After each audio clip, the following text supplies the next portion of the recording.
ಎಲ್ಲಿಗಮ್ಮ? ದೇವಸ್ಥಾನಕ್ಕೆ. ನಿಮಗೆ ಬಾಡಿ ಮಾಡಿಸ್ಕೊಳ್ಳೋಕೆ ಖುಷಿನಾ? ಮತ್ತೆ ಸ್ಯಾಡ್. ನಿಮಗೆ? ಅಂದರೆ ತುಂಬ ಇಷ್ಟ. ಹಾಯ್ ಹೆಲೋ ಎಲ್ಲರಿಗೂ welcome back to my YouTube channel. ನೀವು ನೋಡ್ತಾ ಇದ್ದೀರಾ ಮೇಘನಾಸ್ ಡೈರಿ. ನಾನು ಮೇಘನಾ. ನಿಮ್ಗೆ ಆಲ್ರೆಡಿ ಗೊತ್ತಾಗಿರುತ್ತೆ, ನನ್ನ ತಮ್ನೇಲಲ್ಲಿ ನೋಡಿರ್ತೀರ. ತಿರುಪತಿಗೆ ಹೋಗ್ತಾ ಇರೋವಂಥ ವ್ಲಾಗ್. ತಿರುಪತಿಗೆ ಹೋಗೋಕ್ಕಿಂತ ಮುಂಚೆ ನಾನೊಂದಷ್ಟು ರಿಸರ್ಚ್ ಮಾಡಿದೆ. ರಿಸರ್ಚ್ ಅಂದರೆ ಯೂಟ್ಯೂಬ್ ವೀಡಿಯೋಸ್ಗಳನ್ನ ನೋಡೋದು.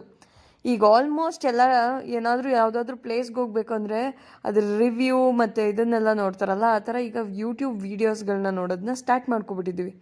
ಅದನ್ನು ಅಡಾಪ್ಟ್ ಮಾಡ್ಕೊಳ್ಳೋದು ಕೂಡ ಸ್ಟಾರ್ಟ್ ಮಾಡ್ಕೊಂಬಿಟ್ಟಿದ್ದೀವಿ. ಏನಾಯಿತು ಅಂದರೆ, ನಾನು ಫಸ್ಟು ರೆಫರೆನ್ಸ್ಗೆ ಅಂತ ಒಂದಷ್ಟು ವೀಡಿಯೋಸ್ಗಳನ್ನ ನೋಡಿದೆ. KSGC ಅವ್ರದ್ದೇ, ನಮ್ಮ ಕರ್ನಾಟಕ ಸ್ಟೇಟ್ ಗೌರ್ಮೆಂಟ್ ಅವ್ರದ್ದು ಏನು KSGC ಟೂರ್ ಪ್ಯಾಕೇಜ್ ಬರುತ್ತೆ, ಅದರಲ್ಲೂ ಕೂಡ ತಿರುಪತಿ ಪ್ಯಾಕೇಜ್ ಇದೆ. ಸೊ ನಾವೇನು ಅಂದ್ಕೊಂಡ್ವಿ, 1 ಡೇಲಿ ಹೋಗಿ ಬರ್ತೀವಲ್ವ ಅಂತ ಹೇಳಿಬಿಟ್ಟು ನಾನು KSGCನ 4 ಡೇಸ್ ಬಿಫೋರ್ ಬುಕ್ ಮಾಡಿದೆ. ಆ್ಯಕ್ಚುಲಿ ಆ ವಿಡಿಯೋದಲ್ಲಿ ಹೇಳಿದರು 1 ಡೇ ಹೋಗಿದ್ವಿ, ಬೆಳಗ್ಗೆ ಹೋದ್ವಿ, ಮುಡಿಯೆಲ್ಲ ಕೊಡಿಸಿದ್ವಿ, ಬೇಗ 1 ಅವರಲ್ಲೆಲ್ಲ ನಮ್ಮ ದರ್ಶನಗಳಾಗೋಯ್ತು ಅಂತ ಬೇರೆ ಮೆನ್ಷನ್ ಮಾಡಿದರು. ಅದಕ್ಕೆ ನಾನು ಅದನ್ನು ಬುಕ್ ಮಾಡಿದೆ. ಪ್ಯಾಕಿಂಗ್ ಎಲ್ಲ ಆದಮೇಲೆ ನಮಗೊಂದು ಕಾಲ್ ಬಂತು, ದಟ್ ನಮ್ಮ ಬಸ್ ಕ್ಯಾನ್ಸಲ್ ಆಗಿದೆ. ಅಂದರೆ ನಾನು 14 ಮೆಂಬರ್ಸ್ ಮಾತ್ರ ಬುಕ್ ಮಾಡಿದ್ದಾರೆ ಮ್ಯಾಮ್, ಕ್ಯಾನ್ಸಲ್ ಮಾಡಿದ್ದೀವಿ ಅಂತ. ನವ್ಯವ್ರ ಮನೆಗೆ ಬಂದು ಪದೇ ಪದೇ ಕಾಲ್ ಮಾಡ್ತಾಯಿದ್ರು. ಆಮೇಲೆ ಬುಕ್ಕಿಂಗ್ ಕನ್ಫರ್ಮ್ ಮಾಡ್ಕೊಂಡ್ವಿ, ಬೇರೆ ಬಸ್ಗೆ ಟ್ರಾನ್ಸ್ಫರ್ ಮಾಡಿದ್ದೀವಿ ಅಂತ ಹೇಳಿದ್ರು.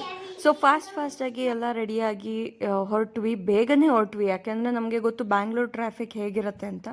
ನಾವು ಮಿನಿಮಮ್ ಅಲ್ಲಿ ರೀಚ್ ಆಗೋಕ್ಕೆ 1 ಅವರ್ ಬೇಕು ಅಂತ ಅಂದ್ಕೊಂಡ್ವಿ. ಬಟ್ ನಾವಲ್ಲಿ ರೀಚ್ ಆದಾಗ ಆಲ್ಮೋಸ್ಟ್ 8, ಇನ್ನೇನು ಬಸ್ ಹೊರಡೋದಕ್ಕೆ 5 ಮಿನಿಟ್ಸ್ ಇತ್ತು ಅಷ್ಟೇ. ತಂದೆಯ ಪ್ರೀತಿಗಿಂತ ಯಾವುದೇ ಸರಿಸಾಟಿ ಇರೋದಿಲ್ಲ. ಯಾಕೆ ಅಂತ ಹೇಳ್ತೀನಿ. ಅವಳು ಎಷ್ಟೇ ಸರಿ ಕುತ್ಕೋ ಅಂತ ಹೇಳಿದ್ರು ಅವಳು ಕುತ್ಕೋತಾ ಇರಲಿಲ್ಲ. ಅದಕ್ಕೆ ಅವಳು ಇಷ್ಟ ಬಂದಂಗೂ ಆಗಬೇಕು, ಇವರು ಪ್ರೊಟೆಕ್ಟ್ ಮಾಡ್ದಂಗೆ ಆಗಬೇಕು, ಆ ಥರ ಇರಬೇಕು ಅಂತ ಅವರೇ ಅವಳ ಶರ್ಟ್ನ ಗಟ್ಟಿಯಾಗಿ ಹಿಡ್ಕೊಂಡು ನಿಲ್ಲಿಸಿದ್ರು. ಫೈನಲಿ ನಾವು ರೀಚ್ ಆಗಿ ನಮಗೆ ಅಲಾಟ್ ಮಾಡಿದ ಬಸ್ಸಿಗೆ ಹತ್ತಿ ಕುತ್ಕೊಂಡ್ವಿ. ನವ್ಯ ಅವರು ಅಲ್ಲಿ ಹೋಗಿ ಆಫೀಸಲ್ಲಿ ಚೆಕ್-ಇನ್ ಅದೇನು ಬರೆಸ್ಬಿಟ್ಟು ಬಂದರು. ಈಗ ಮತ್ತೆ ಆ ವಿಡಿಯೋ ಬಗ್ಗೆ ಹೇಳ್ತೀನಿ. ಆ ವಿಡಿಯೋ ಮಾಡಿರೋರು ಪಾಪ ಅವರ ಎಕ್ಸ್ಪೀರಿಯನ್ಸ್ನ ಅವರು ಶೇರ್ ಮಾಡಿದ್ದಾರೆ. ಈ ವಿಡಿಯೋ ಮಾಡ್ತಾ ನಾನು ನನ್ನ ಎಕ್ಸ್ಪೀರಿಯನ್ಸ್ನ ನಾನು ಶೇರ್ ಮಾಡ್ತಾಯಿದ್ದೀನಿ. ಆ್ಯಕ್ಚುಲಿ ಹೇಳ್ಬೇಕಂದ್ರೆ ನಾವು ಬುಕ್ ಮಾಡಿದ್ದು ವೋಲ್ವೋ, ನಮಗೆ ಸಿಕ್ಕಿದ್ದು ಡಿಲೆಕ್ಸ್. ಅವರೇನು ರೀಫಂಡ್ ಬಗ್ಗೆ ಏನೂ ಮಾತಾಡಲಿಲ್ಲ. ಬಟ್ ನಮಗೆ ಕಾಂಪನ್ಸೇಟಾಗಿ ಎಕ್ಸ್ಟ್ರಾ 2 ಸೀಟ್ ಸಿಕ್ತು. ಮಕ್ಕಳಿಗೆ ಎಕ್ಸ್ಟ್ರಾ ಸೀಟ್ ಇದ್ದಿತ್ತು. ನಮಗೆ ಒಂದು ಸಮಾಧಾನ ಥರ ಇತ್ತು. ನವ್ಯ ಅವರು ನಾನು ಅದನ್ನೇ ಡಿಸ್ಕಸ್ ಮಾಡಿಕೊಂಡು, ಬಿಡು ಇಷ್ಟಾದರೂ ಸಿಕ್ತಲ್ಲ ಅಂತ ಖುಷಿಪಟ್ವಿ. ಫೈನಲಿ ಬಸ್ ಓಡ್ತು. ಪಿಕಪ್ ಪಾಯಿಂಟ್ಸ್ನೆಲ್ಲ ರೀಚ್ ಮಾಡಿಕೊಂಡು ಹೊಸಕೋಟೆಯಲ್ಲಿರೋ ಒಂದು ಹೋಟೆಲ್ಗೆ ಕರ್ಕೊಂಡೋದ್ರು. ಅಲ್ಲಿ ನಿಮ್ಮ ಡಿನ್ನರ್ಸ್ಗಳನ್ನೆಲ್ಲ ಮುಗಿಸ್ಕೊಳ್ಳಿ ಅಂತಂದರು. ಇಲ್ಲಿ ನಾವೇ ಪೇ ಮಾಡಬೇಕಾಗಿತ್ತು. ಟೈಮ್ ತುಂಬ ಕಡಿಮೆ ಇತ್ತು. ಮಕ್ಳಿಗೂ ತಿನ್ನಿಸ್ಕೊಂಡು ನಾವು ತಿಂದ್ಕೊಂಡ್ವಿ. 2 o'clock ಅಷ್ಟೆಲ್ಲ ನಮಗೆ ಮತ್ತೆ ವೇಕಪ್ ಕಾಲ್ ಬಂತು, ಎದೊಳಿ ನಾವು ರೀಚ್ ಆಗಿದ್ದೀವಿ ತಿರುಪತಿ ಅಂತ ಹೇಳಿಬಿಟ್ಟು. ನೋಡಿದ್ವಿ, ಒಂದು ಹೋಟೆಲ್ ಹತ್ರ ಕರ್ಕೊಂಬಂದಿದ್ರು. ಅಲ್ಲಿ ಫ್ರೆಶ್ ಅಪ್ಗೆ ಅಂತ ಬಿಡ್ತೀವಿ ಅಂತ ಹೇಳಿದರು. ಓಕೆ, ಫ್ರೆಶ್ ಅಪ್ಗೆ ಎಲ್ಲರಿಗೂ ರೂಮ್ ಅಲಾಟ್ ಆಗಿತ್ತು. ಪ್ಲಸ್ ಮಾರ್ನಿಂಗ್ ಟಿಫನ್ ಕೂಡ ನಾವು ಅಲ್ಲೇ ಮುಗಿಸ್ಕೋಬೇಕಾಗಿತ್ತು. ಅವ್ರು ನಮಗೆ ಕೊಟ್ಟಿದ್ದು 1 hour ಟೈಮ್, 2 o'clockಯಿಂದ 3:15 ಅಷ್ಟರಲ್ಲೆಲ್ಲ ನಾವು ಹೋಟೆಲ್ ಬಿಟ್ಬಿಡ್ತೀವಿ ಅಂತ ಹೇಳಿದರು. ಸೊ ನಾವೇನು ಅಂದ್ಕೊಂಡ್ವಿ, ಓಕೆ ಬೇಗ ಹೋಗಿ ಬೇಗ ಫ್ರೆಶ್ ಅಪ್ ಆಗಿ ಬಂದು ಫುಲ್ ಟಿಫನ್ ಮುಗಿಸಿ ನಾವು ನಮ್ಮಲ್ಲೇ ಡಿಸ್ಕಸ್ಗಳು ಮಾಡ್ಕೋತೀವಲ್ಲ, ಆ ಥರ ನಾನು ಡಿಸ್ಕಸ್ ಮಾಡ್ತಾನೆ ಇದ್ವಿ. ಬಟ್ ಅದು ಎವ್ರಿ ಟೈಮ್ ಉಲ್ಟಾ ಆಗ್ತಾಯಿತ್ತು. ನಮಗೆ ಏನಾಯ್ತಂತ ಮುಂದೆ ಹೇಳ್ತೀನಿ. ನಮಗೆ ಕೊಟ್ಟಿದ್ದ ರೂಮು 2nd ಫ್ಲೋರಲ್ಲಿ ಈ ಥರ ಇತ್ತು. ಆಲ್ಮೋಸ್ಟ್ ಎಲ್ಲ ರೂಮ್ಸ್ ಫಿಲ್ ಆಗಿತ್ತು. ನಾವು ಬಂದಮೇಲೆ ನಾವು ನೋಡಿದ್ವಿ, ಅಲ್ಲೆಲ್ಲ ರೂಮ್ಸ್ ಎಲ್ಲ ಫಿಲ್ ಆಗಿತ್ತು. ನಮ್ಗೆ ಅಲಾಟ್ ಮಾಡಿದ ರೂಮ್ ಕೂಡ ಈ ಥರ ಇತ್ತು. ನೀಟ್ ಆ್ಯಂಡ್ ಹೈಜಿನಿಕ್ ಆಗಿತ್ತು. ಅದೇನು ಇಶ್ಯೂಸ್ ಇರಲಿಲ್ಲ. ಹೊರಟಾಗ ಹೆಂಗೂ ಫ್ರೆಶ್ ಅಪ್ ಆಗಿ ಬಂದಿರ್ತೀವಿ, ಮತ್ತು ಇನ್ನೊಂದು ಸರಿ ಗೆದ್ದಿರ್ತೀವಲ್ವ, ನಮಗೆ ಸ್ಯಾಟಿಸ್ಫ್ಯಾಕ್ಷನ್ ಇರಲಿಲ್ಲ. ಅದಕ್ಕೆ ನಾನು ಇನ್ನೊಂದು ಸರಿ ಸ್ನಾನ ಮಾಡಿ, ಇಬ್ಬರೂ ಸ್ನಾನ ಮಾಡಿದ್ವಿ, ನಾನು ನವ್ಯವರಿಬ್ರು. ಅವರಿಬ್ರಿಗೂ ಮುಡಿ ಕೊಡಿಸ್ಬೇಕಾಗಿತ್ತಲ್ಲ, ಅಲ್ಲೇ ಸ್ನಾನ ಮಾಡಿಸೋಣ, 2 ಟೈಮ್ಸ್ ಏನಕ್ಕೆ ಅಂತ ಹೇಳಿಬಿಟ್ಟು ನಾವು ಅಂದ್ಕೊಂಡ್ವಿ. ಸೊ ನಾವು ಫ್ರೆಶ್ ಅಪ್ ಆಗಿ ನವ್ಯವ್ರನ್ನೂ ರೆಡಿ ಮಾಡಿ, ಅಂದರೆ ಯಾಕೆ ಹೇಳ್ತಿದ್ದೀನಿ ಅಂದರೆ, ನವ್ಯವ್ರಿಗೆ ಈ ಥರ ಡ್ರೆಸ್ಸೆಲ್ಲ ಇಷ್ಟ ಆಗೋದಿಲ್ಲ. ಬಟ್ ನಾನು ಹಠ ಮಾಡಿ ಹಾಕ್ಸಿದ್ದು. ತುಂಬ ಚೆನ್ನಾಗಿ ಕಾಣಿಸ್ತಾಯಿದ್ರು. ಆ್ಯಕ್ಚುಲಿ ಅವರೇ ಹೇಳ್ತಾಯಿದ್ರು, ಇದರಲ್ಲಿ ಚೆನ್ನಾಗಿ ಕಾಣಿಸ್ತಾ ಇದ್ದೀನಿ ಮೇಘ ಅಂತ. ಮದುವೆಯಲ್ಲಿ ಹಾಕಿದ್ದು ಮತ್ತು ಇವಾಗಲೇ ಹಾಕ್ತಾ ಇರೋದು. ಅವರಿಗೆ ಸಿಂಪಲಾಗಿ ಒಂದು ಟೀ ಶರ್ಟ್ ಪ್ಯಾಂಟ್ ಇದ್ದರೆ ಸಾಕು, ಅವರು ಈ ಥರ ಎಲ್ಲ ಡ್ರೆಸ್ ಹಾಕೋದೇ ಇಲ್ಲ ಅಂತ ಹೇಳ್ತಾಯಿದ್ರು. ಹಾಕಿದ್ಮೇಲೆ ಚೆನ್ನಾಗಿದೆ ಅಂತ ಅವರೇ ಕಾಂಪ್ಲಿಮೆಂಟು ಹೇಳಿದ್ರು.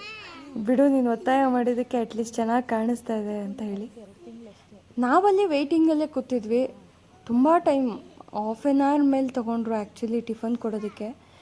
ಅದಕ್ಕೆ ನಮಗೆ ಸ್ವಲ್ಪ ಇನ್ನೂ ಲೇಟ್ ಆಯಿತು. ಇಲ್ಲಾಂದರೆ ನಾವಿನ್ನೂ 5:30 ನಾವು ಬೆಟ್ಟ ರೀಚ್ ಆಗ್ತಿದ್ವಿ ಅನಿಸುತ್ತೆ. ಅವ್ರು ಟಿಫನ್ ಕೊಡೋದು ಲೇಟ್ ಆಗಿದ್ದರಿಂದ 6 ನಾವು ರೀಚ್ ಆದ್ವಿ ಬೆಟ್ಟನ. ನಮಗೆ ಅಲ್ಲಿ ಸಿಕ್ಕಿದಂಥ 2-3 ಅದೇ ಎಕ್ಸ್ಪೀರಿಯನ್ಸ್ನ ಶೇರ್ ಮಾಡಿದ್ರು. ನಾವು ಕೂಡ ಯೂಟ್ಯೂಬಲ್ಲಿ ವಿಡಿಯೋ ನೋಡಿದ್ವಿ. ವಿಡಿಯೋ ನೋಡಾದ್ಮೇಲೆ ನಾವು ಕೂಡ ಬುಕ್ ಮಾಡಿದ್ದು ಅಂತ ಹೇಳಿಬಿಟ್ಟು ನನಗೆ ಅದು ಕೇಳಿದಾಗ, ಹೌದಾ ಎಲ್ಲರೂ ಅದೇ ಎಕ್ಸ್ಪೀರಿಯನ್ಸ್ ಹೇಳ್ತಾಯಿದ್ರೆ, ಎಲ್ಲರೂ ರಿವ್ಯೂ ನೋಡ್ಕೊಂಡು ಬಂದಿದ್ದೀವಿ ಅಂತ. ಬಟ್ ಈ ಸರಿ ಗೌರ್ಮೆಂಟು ಸರ್ವದರ್ಶನ ಅಂದರೆ ಫಸ್ಟು ಇದ್ದಿದ್ದನ್ನು ಚೇಂಜ್ ಮಾಡಿದ್ದಾರೆ, ಸರ್ವದರ್ಶನ ಮಾಡಿದ್ದಾರೆ ಅಂತ ನಮಗೆಲ್ಲರಿಗೂ ಅಲ್ಲಿ ಹೋದ್ಮೇಲೆ ಗೊತ್ತಾಗಿದ್ದು. ಇನ್ನು ನೀವು ಇಲ್ಲೇನು ನೋಡ್ತಾ ಇದ್ದೀರಾ, ಇದೇ ಪೋಲ್ ಹತ್ರ ನಮ್ಮ ಬಸ್ ಬಂದು ಸ್ಟಾಪ್ ಆಗಿದ್ದು. ಇಲ್ಲಿಂದ ಬಸ್ ಅಂದರೆ ದೊಡ್ಡ ಬಸ್ ನಮ್ದು ಏನು ಬಂದಿರ್ತೀವಿ ಅದರಲ್ಲಿ ಹೋಗೋಕ್ಕಾಗೋದಿಲ್ಲ. ಅಲ್ಲಿ ಲೋಕಲ್ ಬಸ್ಗೆ ಎಲ್ಲನೂ ಶಿಫ್ಟ್ ಮಾಡಿರ್ತೀವಿ. ನಾವು ಮುಡಿಕೊಳ್ಬೇಕಾಗಿದ್ದರಿಂದ ನಮ್ಮನ್ನು ಬಸ್ಸಿಗೆ ಹತ್ತಿಸ್ಲಿಲ್ಲ, ಜೀಪಿಗೆ ಹಚ್ಚಿದ್ರು. ಆ ಜೀಪಿಗೆ ಪರ್ ನೈಟ್ 100 ರೂಪೀಸ್ ಆಗುತ್ತೆ. ಅವರು ನಮ್ಮನ್ನು ಮುಡಿ ಕೊಡೋ ಜಾಗಕ್ಕೆ ಕರ್ಕೊಂಡು ಹೋಗ್ತಾರೆ. ಮಧ್ಯದಲ್ಲಿ ಒಂದು ಚೆಕಿಂಗ್ ಪಾಯಿಂಟ್ ಇರುತ್ತೆ, ಅಲ್ಲಿ ಎಲ್ಲರೂ ಇಳಿಲೇಬೇಕು. ಏನು ಲಗೇಜ್ ತಂದಿದ್ದೀರೋ ಅದೆಲ್ಲ ಸ್ಕ್ಯಾನ್ಡ್ ಆಗುತ್ತೆ. ಲೇಡೀಸ್ ಸಪ್ರೇಟ್, ಜೆಂಟ್ಸ್ ಸಪ್ರೇಟ್ ಆಗ್ತಾರೆ. ಅದಾದಮೇಲೆ ಮತ್ತೆ ಮುಂದೆ ಬಂದರೆ ಎಲ್ಲರೂ ಒಟ್ಟಿಗೆ ಸಿಗ್ತಾರೆ. ನಮ್ಮ ಜೀಪಲ್ಲಿದ್ದವರೆಲ್ಲ ನಾವು ಒಂದು ಕಡೆ ನಿಂತ್ಕೊಂಡ್ವಿ, ವೆಯ್ಟ್ ಮಾಡ್ತಾಯಿದ್ವಿ.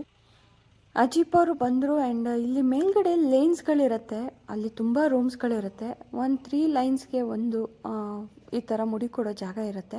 ನಮ್ಮನ್ನು ಅಲ್ಲಿಗೆ ಕರ್ಕೊಂಡು ಹೋಗ್ತಾರೆ. ಅಲ್ಲಿ ತುಂಬ ಕಡಿಮೆ ಜನ ಎಲ್ಲಿರ್ತಾರೆ ಅದನ್ನು ನೋಡಿಕೊಂಡು ಅಲ್ಲಿಗೆ ಕರ್ಕೊಂಡು ಹೋಗ್ತಾರೆ. ಅವ್ರಿಗೆ ಮುಂಚೆನೇ ಇನ್ಫಾರ್ಮೇಷನ್ ಇರುತ್ತೆ ಇದೆಲ್ಲ. ಅಲ್ಲಿ ನೀವು ಯಾವುದೇ ರೀತಿ ಅಮೌಂಟ್ನ ಪೇ ಮಾಡೋ ಅವಶ್ಯಕತೆ ಇರೋದಿಲ್ಲ.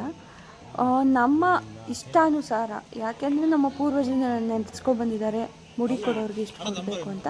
ನಮಗೆ ಇಷ್ಟಾನುಸಾರ ನಾವು ಅವರಿಗೆ ದುಡ್ಡು ಕೊಡ್ಬೋದು. ಆ್ಯಂಡ್ ಸ್ನಾನ ಮಾಡೋದಕ್ಕೆ ಬಿಸಿನೀರು ಕೂಡ ಸಿಗುತ್ತೆ ಮಕ್ಕಳಿಗೆ ಅಂತಲ್ಲ, ಎಲ್ಲರಿಗೂ ಸಿಗುತ್ತೆ ಬಿಸಿನೀರು. ಅದಕ್ಕೂ ಕೂಡ ನೀವು ಯಾವುದೇ ರೀತಿ ಚಾರ್ಜಸ್ಗಳನ್ನ ಕೊಡೋ ಅವಶ್ಯಕತೆ ಇರೋದಿಲ್ಲ. ಮುಡಿ ಕೊಡಿಸ್ಕೊಂಡು ಅಲ್ಲಿಂದ ನೆಕ್ಸ್ಟು ಬಂದು ಜೀಪ್ ಹತ್ತಿದ್ವಿ. ನಮ್ಮ ಜೀಪಲ್ಲಿದ್ದವ್ರನ್ನ ಇನ್ನೊಂದು ಬೇಗ ರೆಡಿ ಆದವ್ರನ್ನ ಇನ್ನೊಂದು ಜೀಪಿಗೆ ಶಿಫ್ಟ್ ಮಾಡಿ ಕಳಿಸ್ಬಿಟ್ಟಿದ್ರು ಆಲ್ರೆಡಿ. ನಾವಿಬ್ಬರಿದ್ದರಿಂದ ಇಬ್ಬರೂ ನಿಧಾನಕ್ಕೆ ಮುಡಿ ಕೊಡಿಸ್ಕೊಂಡು ಸ್ನಾನ ಮಾಡಿಸ್ಕೊಂಡು ಬರೋದು ಲೇಟ್ ಆಯಿತು.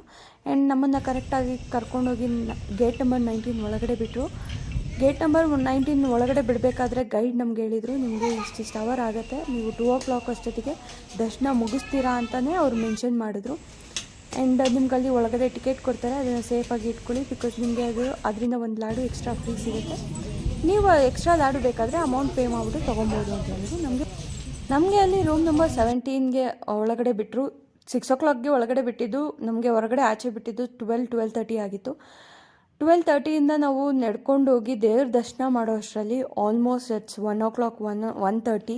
ಹೊರಗಡೆ ಬಂದು ಲಾಡುನೆಲ್ಲ ಇಸ್ಕೊಂಡು ಫೋನ್ನೆಲ್ಲ ಕಲೆಕ್ಟ್ ಮಾಡ್ಕೊಂಡು ಅವರು ನಮ್ಗೊಂದು ಲೊಕೇಶನ್ ಹೇಳಿರ್ತಾರೆ. ಅಲ್ಲಿಗೆ ಹೋದಾಗ ನಮ್ಮನ್ನು ಬಸ್ಸಿಗೆ ಹತ್ತಿಸ್ತಾರೆ. ಅಲ್ಲಿ ಲೋಕಲ್ ಬಸ್ ಗೈಡ್ ನಮಗೆ ಇನ್ಸ್ಟ್ರಕ್ಟ್ ಮಾಡಿದ್ರು, ನೆಕ್ಸ್ಟ್ ಲಕ್ಷ್ಮೀ ಟೆಂಪಲ್ಗೆ ಹೋಗ್ತೀವಿ ಕೆಳಗಡೆ, ಅದಾದಮೇಲೆ ಊಟಕ್ಕೆ ಹೋಗ್ತೀವಿ ಅಂತ ಹೇಳಿಬಿಟ್ಟು.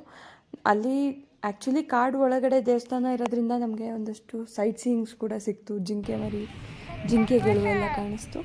ಆ್ಯಂಡ್ ಬೆಟ್ಟ ಇಳಿದ್ವಿ. ಬೆಟ್ಟ ಇಳಿದಾಗ ಲಕ್ಷ್ಮೀ ದೇವಸ್ಥಾನಕ್ಕೆ ಹೋದ್ವಿ. ನಮಗೆ ಏನು ಪರ್ಫೆಕ್ಟ್ ಟೈಮಿಂಗ್ಸ್ ಏನಿತ್ತು ಅವ್ರದ್ದು 2 o'clockಗೆ ಅಲ್ಲಿಂದ ಬರ್ತೀವಿ ಆಚೆ ಅಂತ, ಅದೇ ಟೈಮಿಂಗ್ಗೆ ಆಯಿತು. ಹೇಳ್ಬೇಕು ಅಂದರೆ ತುಂಬ ಜನ ಏನಿರಲಿಲ್ಲ. ಇಲ್ಲಿಂದ ನೋಡಿ ಎಷ್ಟು ಚೆನ್ನಾಗಿ ಅವ್ರ ಫೇಸ್ ಇದೆ ಅನ್ನೋ ಥರ, ವೆಂಕಟೇಶ್ವರ ಸ್ವಾಮಿ ಫೇಸ್ ಅಲ್ಲಿ ಕಾಣಿಸ್ತಾ ಇದೆ ಅನ್ನೋ ಥರ ಕಾಣಿಸುತ್ತೆ. ತುಂಬ ಚೆನ್ನಾಗಿತ್ತಲ್ವ. ನಾವು ಅಲ್ಲಿಂದ ನೆಕ್ಸ್ಟ್ ಹೋಗಿದ್ದು ಕೆಳಗಡೆ. ಆಮೇಲೆ ಬಸ್ ಚೇಂಜ್ ಮಾಡಿದ್ರು, ನಮ್ಮ ಬಸ್ಸಿಗೆ ನಮ್ಮನ್ನು ಹತ್ತಿಸಿದ್ರು. ಅದೆಲ್ಲ ಆದಮೇಲೆ ನಾವು ಲಕ್ಷ್ಮೀ ಟೆಂಪಲ್ಗೆ ಹೋಗಿದ್ವಿ.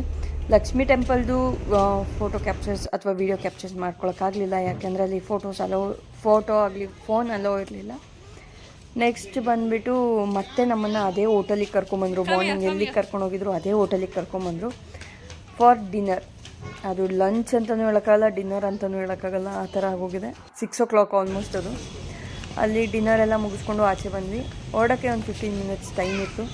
ಮಕ್ಕಳು ಇಲ್ಲಿ ಒಂದು ಸ್ವಲ್ಪ ಆಟ ಆಡ್ತೀವಿ ಅಂತ ಹೇಳಿದ್ರು. ಅಲ್ಲೊಂದು ಚೂರು ಮಕ್ಕಳಿಗೆ ಅಂತ ಹೇಳ್ಬಿಟ್ಟು ಒಂದು ಚಿಕ್ಕ ಪ್ಲೇ ಗ್ರೌಂಡ್ ಮಾಡಿದರು, ಅದರಲ್ಲಿ ಆಟ ಆಡ್ತೀವಿ ಅಂತ. ಸೊ ಒಂದು 5 ನಿಮಿಷ ಆಟ ಆಡ್ಸಿದ್ವಿ. ಲೊಕೇಶನ್ ಏನೋ ಚೆನ್ನಾಗಿತ್ತು, ಇಷ್ಟ ಆಯಿತು. ಇಲ್ಲಿಗೆ ನಮ್ಮ ತಿರುಪತಿ ವ್ಲಾಗ್ ಇದೆ. AS STDC ಕಡೆಯಿಂದ ಹೋಗಿದ್ವಿ, ಅದು ಮುಗೀತು. ನಿಮ್ಮ ಎಕ್ಸ್ಪೀರಿಯನ್ಸ್ ಹೇಗಿತ್ತು ಅಂತ ನಮ್ಮ ಕಮೆಂಟ್ ಸೆಕ್ಷನಲ್ಲಿ ತಿಳಿಸಿ. ಅದು ನಮಗೆ ತುಂಬ ಮುಖ್ಯ ಆಗುತ್ತೆ, ಬಿಕಾಸ್ ಬೇರೆಯವ್ರ ಎಕ್ಸ್ಪೀರಿಯನ್ಸ್ ಬೇರೆ ಬೇರೆ ಥರ ಇರುತ್ತೆ. ಇದಾಗಿತ್ತು ನನ್ನ ಬ್ಲಾಗ್. ನಿಮ್ಮೆಲ್ಲರಿಗೂ ನನ್ನ ಬ್ಲಾಗ್ ತುಂಬ ಇಷ್ಟ ಆಗ್ತಿದೆ ಅಂತ ಅನ್ಕೋತೀನಿ. ಇನ್ನೂ ಯಾರೆಲ್ಲ ಸಬ್ಸ್ಕ್ರೈಬ್ ಮಾಡ್ಕೊಂಡಿಲ್ಲ ಈಗಲೇ ಸಬ್ಸ್ಕ್ರೈಬ್ ಮಾಡ್ಕೊಳ್ಳಿ. ನೆಕ್ಸ್ಟ್ ವೀಡಿಯೋದಲ್ಲಿ KSGCಯಲ್ಲಿ ಯಾವ ಥರ ಬುಕ್ ಮಾಡೋದು ಅಂತ, ಫೋನಲ್ಲಾಗಿರ್ಬೋದು ಅಥವಾ ಸಿಸ್ಟಮಲ್ಲಿ ಯಾವ ಥರ ಬುಕ್ ಮಾಡೋದು ಅಂತ ಹೇಳ್ಕೊಡ್ತೀನಿ. ಎಲ್ಲರಿಗೂ ಧನ್ಯವಾದಗಳನ್ನ ಹೇಳ್ತಾ ಈ ವಿಡಿಯೋನ ಇಲ್ಲೇ ಎಂಡ್ ಮಾಡ್ತೀನಿ.